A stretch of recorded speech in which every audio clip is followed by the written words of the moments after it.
अस्सलाम वालेकुम, यह है इमोशंस डियर नॉलेज की तरफ से। बेसिकली ये वीडियो हम इंट्रोडक्शन टू साइकोलॉजी पार्ट 2 में रिलीज़ करने वाले थे, लेकिन चूंकि ये रिक्वेस्ट बेस्ड वीडियो है इसलिए हमें ये इंट्रोडक्शन टू साइकोलॉजी पार्ट 1 के कंप्लीट होने से पहले ही रिलीज़ करनी पड़ी। तो स्टार्ट करते हैं। अस्सलाम वालेकुम, ये है introduction to psychology part 2 PSY 322 dear knowledge की तरफ से। इमोशंस इमोशंस हमारी लाइफ को कलर करती हैं। पॉजिटिव इमोशंस होते हैं, नेगेटिव इमोशंस होते हैं। पॉजिटिव इमोशंस में आता है happiness, Joy, pleasure, love etcetera. Negative emotions में आते हैं anger, disgust, sadness, depression etcetera.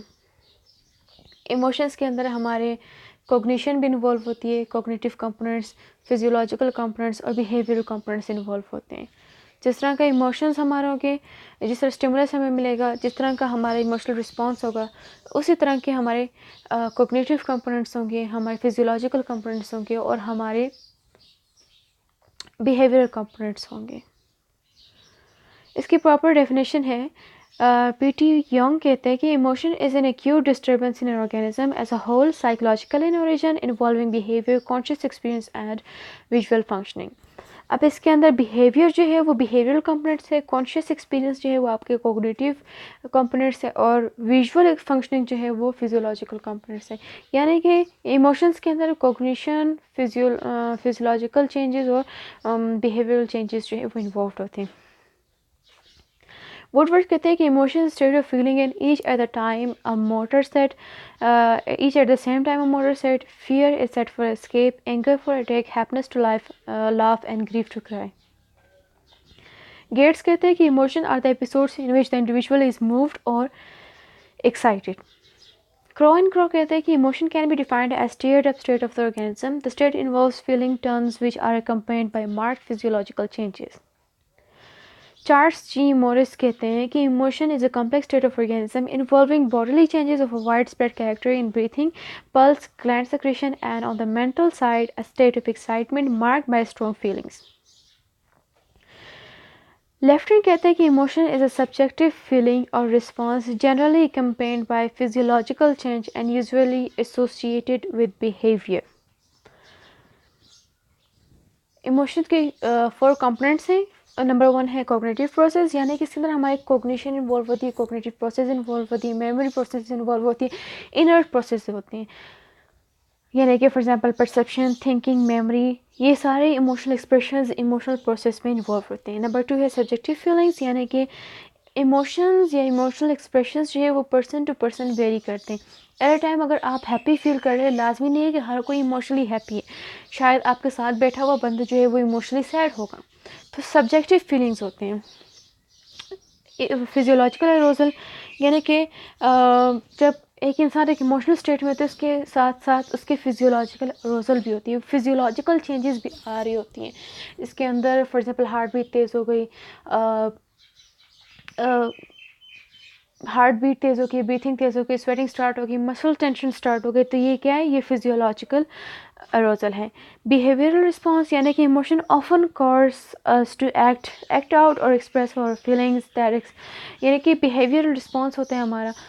एक स्टिमुलस हमें मिल रहा है, फॉर एग्जांपल हमें एक थ्रेट सिचुएशन मिल रही है, थ्रेट सिचुएशन में अब हमारा बिहेवियरल रिस्पॉन्स क्या होगा कि हमारी कोशिश होगी कि हम उस सिचुएशन को अवॉइड करें, हम उससे भागें।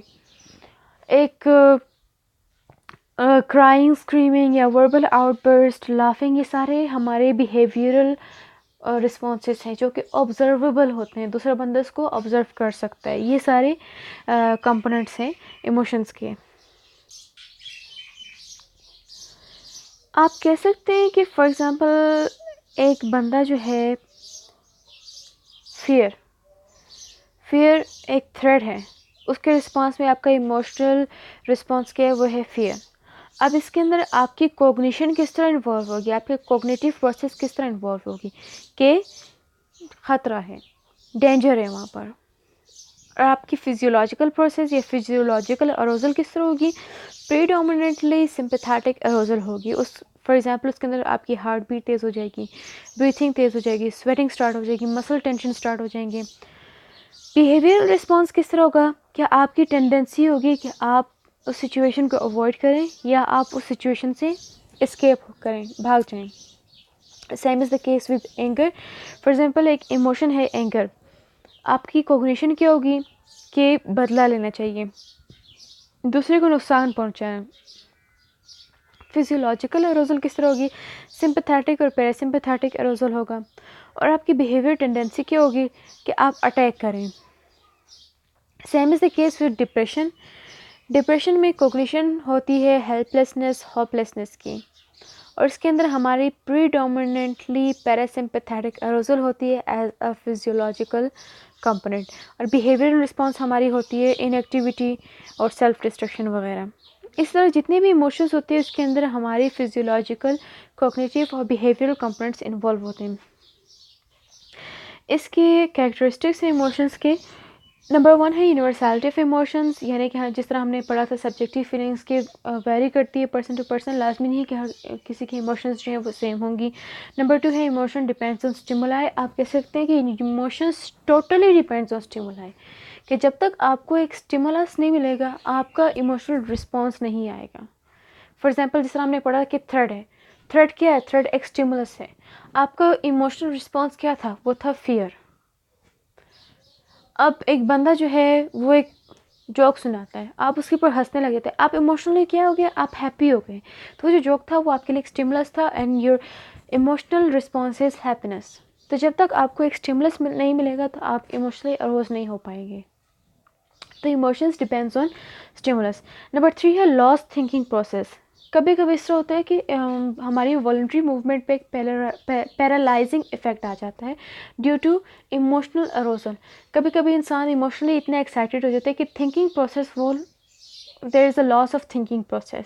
तो इसलिए कहते हैं जब आप बहुत ज़्यादा गुस्सा होते हैं तो आप उस वक्त कोई फ़ैसला ना किया करें, आप उस वक्त कोई डिसीजन ना लिया करें।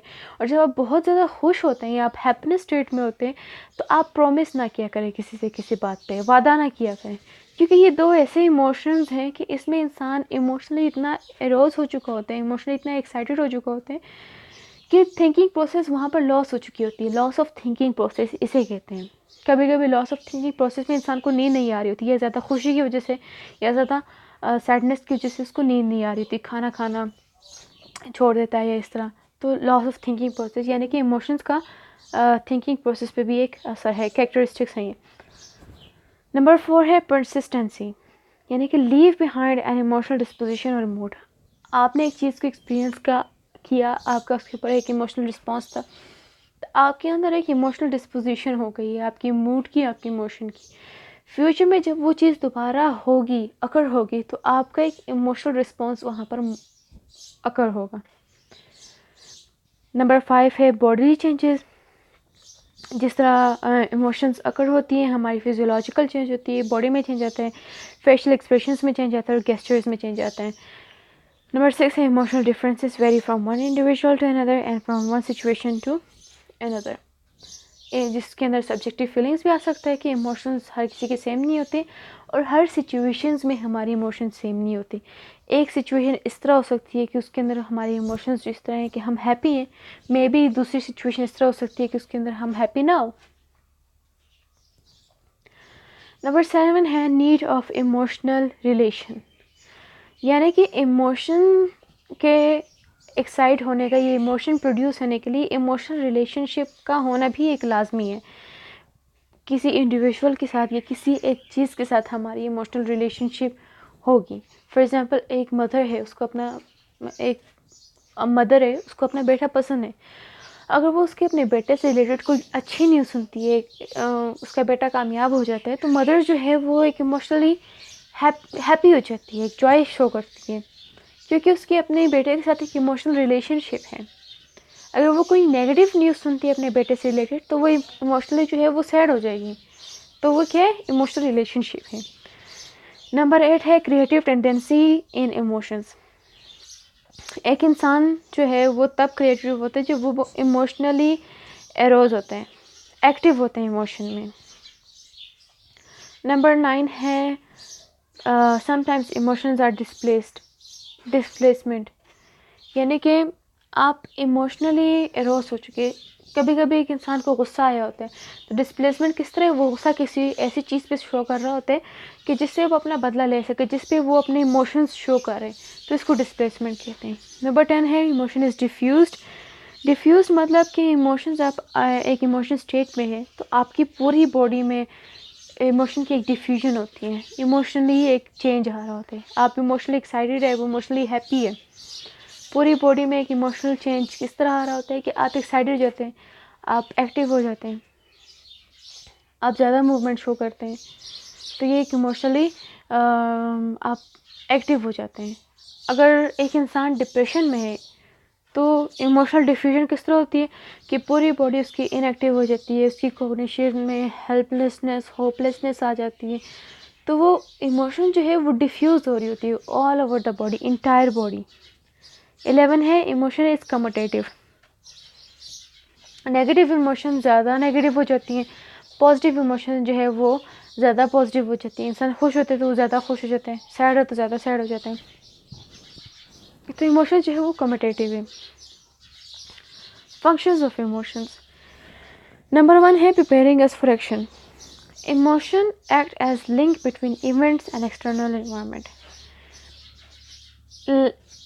एक्सटर्नल एनवायरनमेंट और बिहेवियरल रिस्पॉन्स के बीच में एक लिंक है इमोशन का। जिस तरह मैंने कहा था एक स्टिमुलस मिलता है तो आपका एक बिहेवियरल रिस्पॉन्स शो होता है या आपके इमोशनल रिस्पॉन्स शो होता है, तो वो स्टिमुलस एक्सटर्नल एनवायरनमेंट से मिलता है तो आपका एक इमोशनल रिस्पॉन्स होता है। आप इमोशनल एरोज हो जाते हैं तो आपका एक एक्शन परफॉर्म होता है, तो दैट इज़ फंक्शन क्या है इमोशन का कि it prepares us for action. Number 2 है शेपिंग और फ्यूचर बिहेवियर।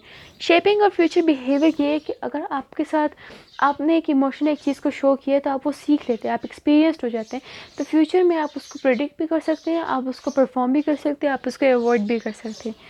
फॉर एग्ज़ाम्पल आपने सीखा कि मुझे यहाँ पर थ्रेड मिला था, मैं इमोशनली एरोज हुआ और मुझे फियर फील हुआ, मुझे वो वाली इमोशंस जो है वो पसंद नहीं आई क्योंकि वो थ्रेड था, तो फ्यूचर में आप उस थ्रेड को जो है अवॉइड करते हैं क्योंकि उस थ्रेड से रिलेटेड जो आपके इमोशंस मिलती है वो आपको पसंद नहीं है, उससे आप कंफर्टेबल नहीं फील करते हैं।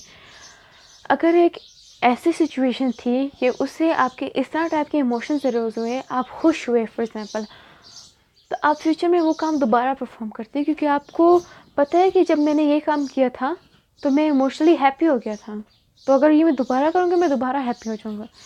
वो एक रीइंफोर्समेंट टाइप की मिल जाती है आपको। नंबर 3 है helping us to regulate social interactions. Emotions जो है वो है as a non verbal communication act करती है। एक इंसान इमोशनली हैप्पी है, उसके फेशियल एक्सप्रेशंस पे भी हैप्पीनेस शो होती है, तो सोशल इंटरेक्शंस में किस तरह वो हेल्प करती है कि दूसरा बंदा जो है वो उसको अंडरस्टैंड कर पा रहा होता है, दूसरा बंदा ऑब्जर्व करता है कि सामने वाला बंदा जो बैठा है वो खुश है, तो क्या होता है कि वो बंदा भी खुश होता है, उसकी जो उसकी कम्युनिकेशन होती है, जो बिहेवियर होता है वो डिफरेंट होता है, मतलब उसके अकॉर्डिंगली वो बिहेव कर पा रहा होता है। आपके सामने एक बंदा बैठा है जो खुश नहीं है, आपको पता चल जाता है, क्यों? क्योंकि आप उसके इमोशंस जो हैं उसके फेस पे, उसके बॉडी गेस्चर्स पे उसके नज़र आ रहे होते हैं, उसके अकॉर्डिंगली आप बिहेव कर रहे होते हैं। आप उसके साथ मज़ाहिया बात नहीं करते, आप उसके साथ कोई फ़नी जोक नहीं शेयर करते क्योंकि उस टाइम वो सैड होता है, तो आप उसके अकॉर्डिंगली बिहेव कर रहे होते हैं। तो इसी तरह इमोशंस जो हैं वो सोशल इंटरेक्शन को रेगुलेट करते हैं और इसके ज़रिए हम एक बंदे की फ्यूचर बिहेवियर को प्रिडिक्ट कर पाते हैं।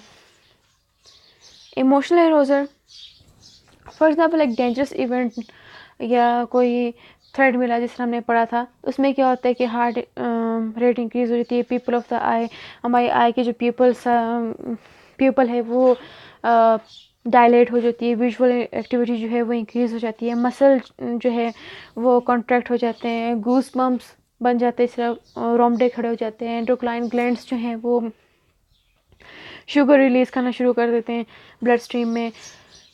उसके अलावा स्लाइवरी ग्लैंड्स हैं वो काम करना जो है वो स्टॉप कर देते हैं, स्वेट ग्लैंड्स जो है वो स्टार्ट हो जाते हैं।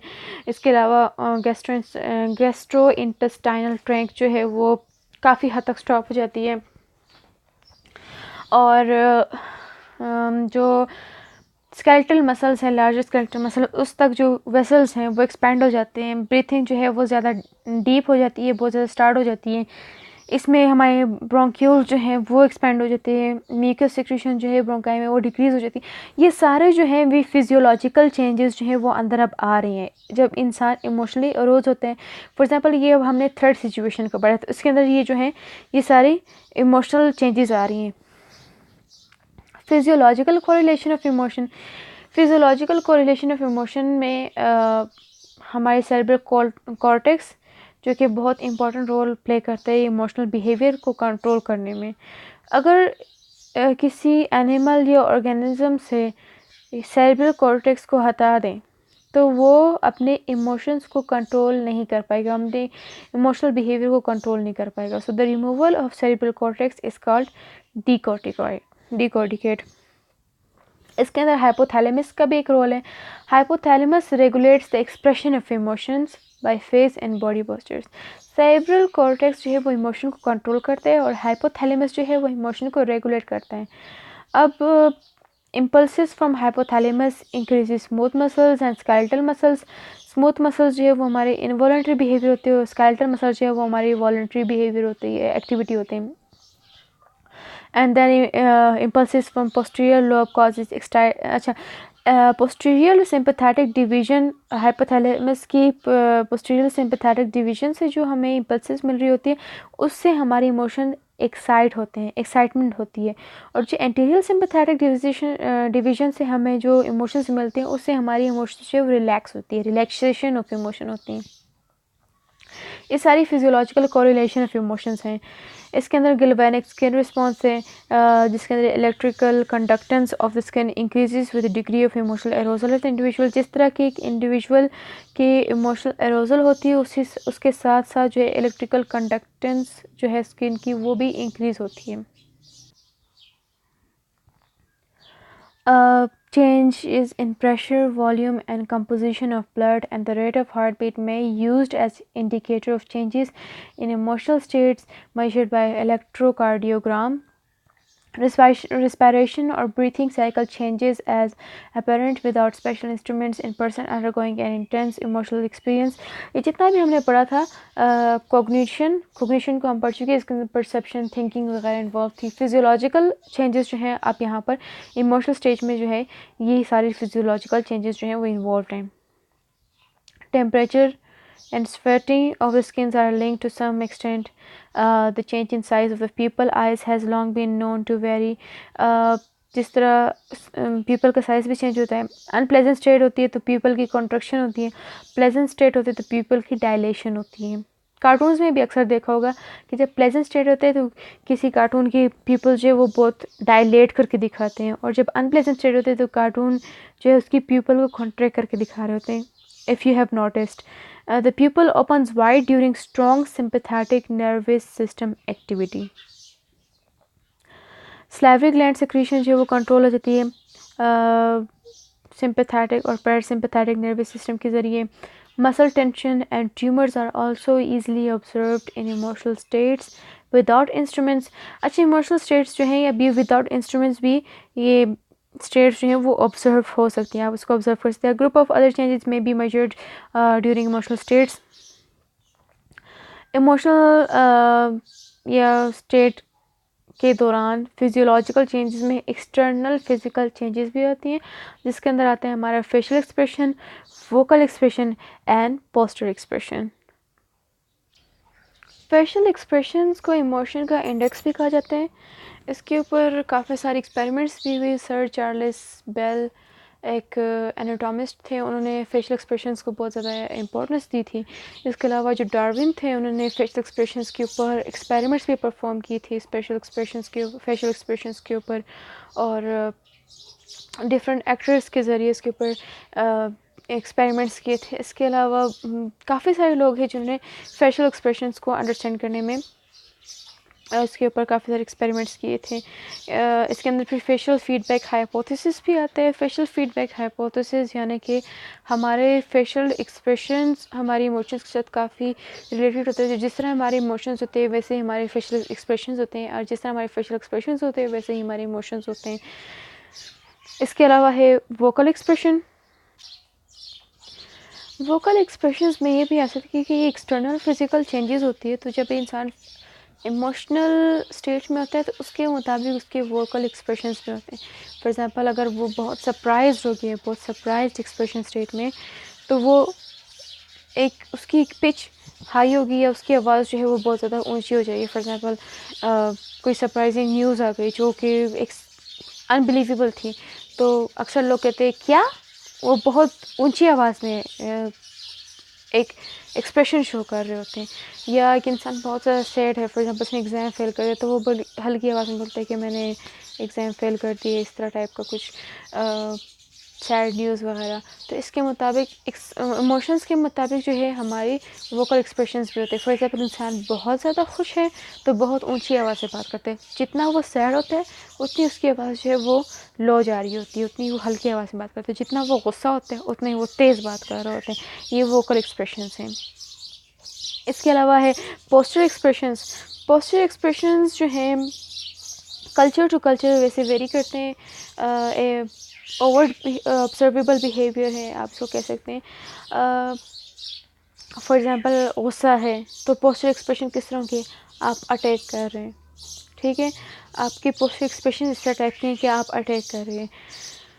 पोस्चर एक्सप्रेशंस में अगर फॉर एग्ज़ाम्पल एक इंसान जो है वो खफा है, उसके पोस्चर एक्सप्रेशंस जो है वो एक ढीले से होते हैं, वो या एक साइड पे बैठा होता है या वो इतनी एक्टिव मूवमेंट नहीं शो कर रहा होता है। वो हर एक स्टिमुलस को उस तरह रिस्पॉन्स नहीं दे रहा होता जिस तरह एक ज़्यादा हैप्पी एक्सप्रेशन या हैप्पी इमोशंस वाला बंदा करेगा। थ्योरीज ऑफ इमोशंस, इसकी नॉर्मली जो है मेन थ्योरीज जो हैं वो इसकी 3 हैं। James Lange theory of emotion, Cannon Bard theory of emotion और Schachter Singer and cognitive theory of emotion. ये 3 मेन थ्योरीज हैं इसकी जो ज़्यादातर डिस्कस की जाती है। किसी बुक में आपको 4 मिलेंगी, किसी में 5 मिलेंगी, या कहीं पर आपको सारी की सारी मिल जाएंगी।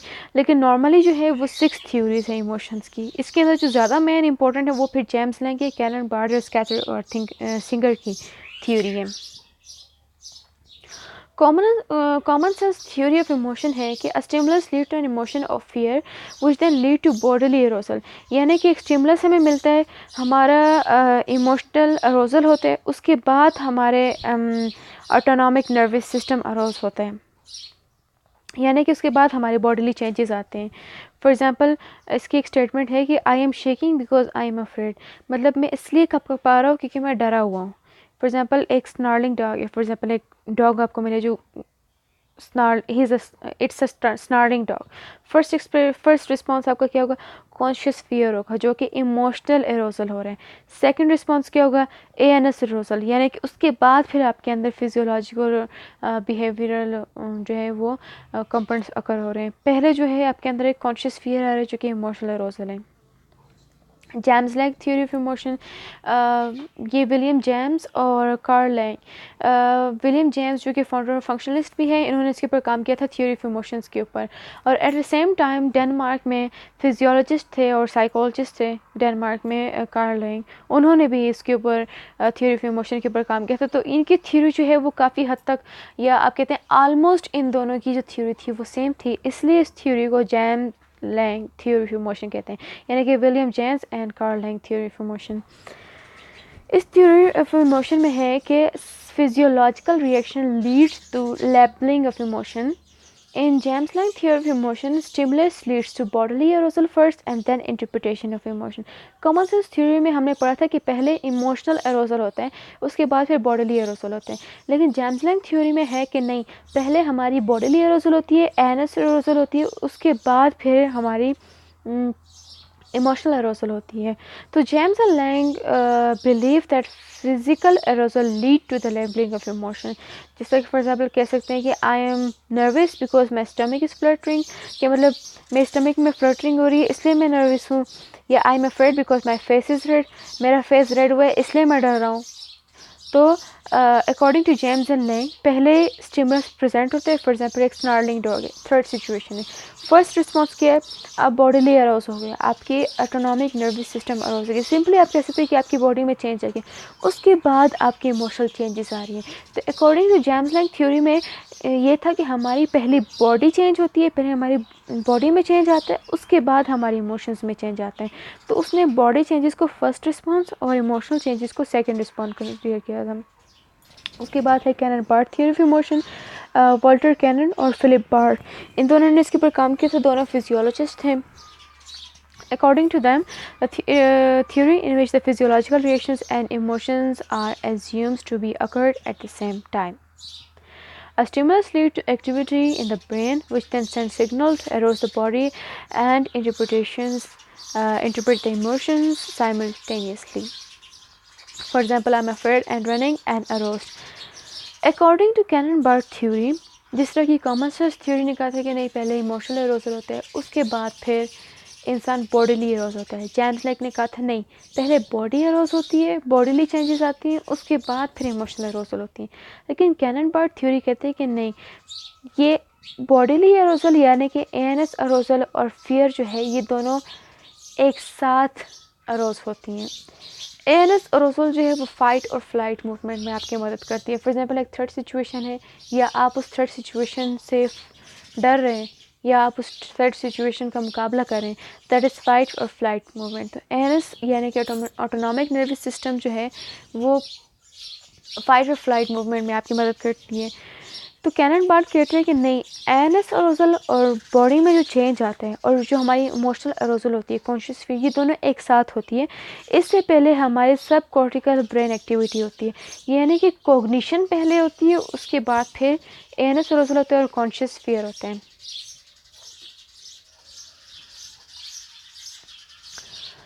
Scatter, Singer and cognitive arousal theory, ये स्टैनले स्कैटर ने दिया था, अमेरिकन सोशल साइकोलॉजिस्ट था, और जेरोम ई सिंगर जो कि founding chair of medical and clinical psychologist है साइकोलॉजी डिपार्टमेंट के।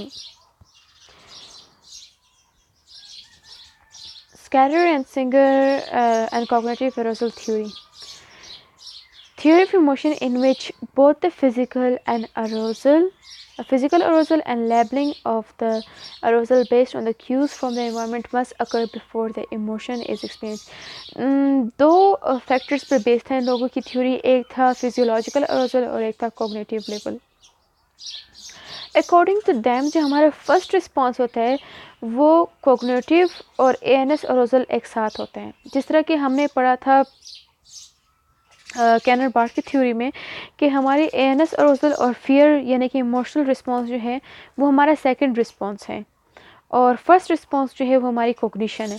अब स्कैटर और सिंगर की जो थ्योरी थी उसके अंदर हमारा जो इमोशन है वो सेकंड रिस्पॉन्स है और हमारी कॉग्निशन और हमारी जो बॉडी में जो चेंज आ रहा है, जो ऑटोनॉमिक नर्वस सिस्टम अरोजल हो रहा है, तो वो हमारा फर्स्ट रिस्पॉन्स है। इमोशन जो है वो सेकंड रिस्पॉन्स है, यानी कि कॉग्निशन और हमारी जो बॉडी चेंजेस है या हमारी फिजियोलॉजिकल जो चेंज है वो दोनों एक साथ हो रही है, वो फर्स्ट रिस्पॉन्स है। Then there is a facial feedback theory, जिस तरह की हमने एक्सटर्नल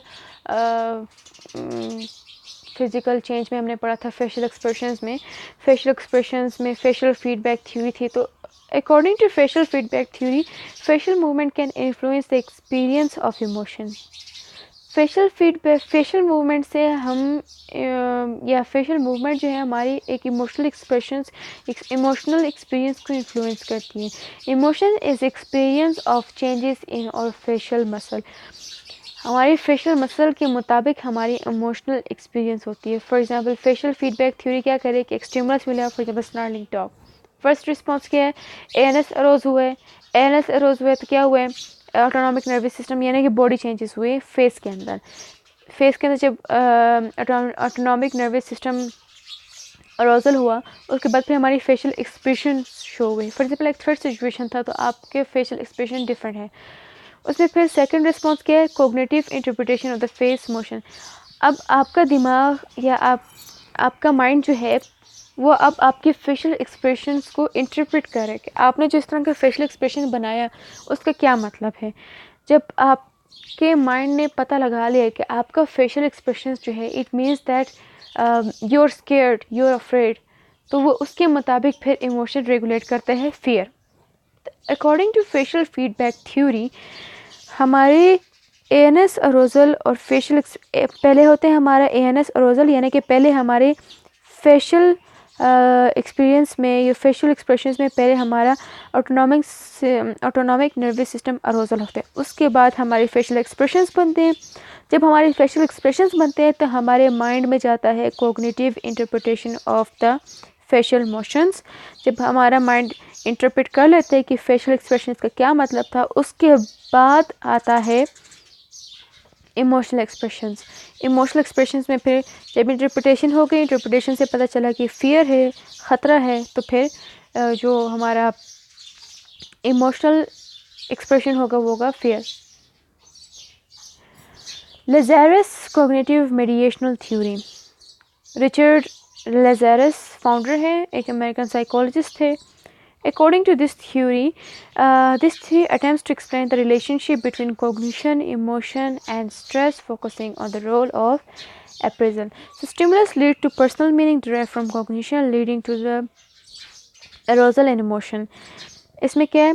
Stimulus मिला, थ्रेड, अप्रेजल ऑफ थ्रेड हुआ, उसके बाद फिर फेयर, उसके बाद फिर बॉडी चेंजेस आते हैं। ये ऑलमोस्ट कॉग्निटिव यानी कॉमन सेंस थ्योरी से के साथ थोड़ी मैच करती है, लेकिन इसके अंदर जो है अप्रेजल थ्योरी है, उसके बाद फिर फेयर है, उसके बाद फिर बॉडी चेंजेस हैं। So this was the end of the video. अगर आपको ये समझ आई है तो आप लाइक कर सकते हैं, समझ नहीं आए तो आप कमेंट्स में पूछ सकते हैं, हम आपको एक्सप्लेन करवा देंगे। अगर आपको ये वीडियो पसंद आई है तो आप इसको लाइक करें, अपने फ्रेंड्स के साथ शेयर करें ताकि उनको भी थोड़ी हेल्प मिले, और मज़ीद वीडियोस की अपडेट हासिल करने के लिए आप हमारे चैनल सब्सक्राइब कर सकते हैं। अंटिल देन, अल्लाह हाफिज़।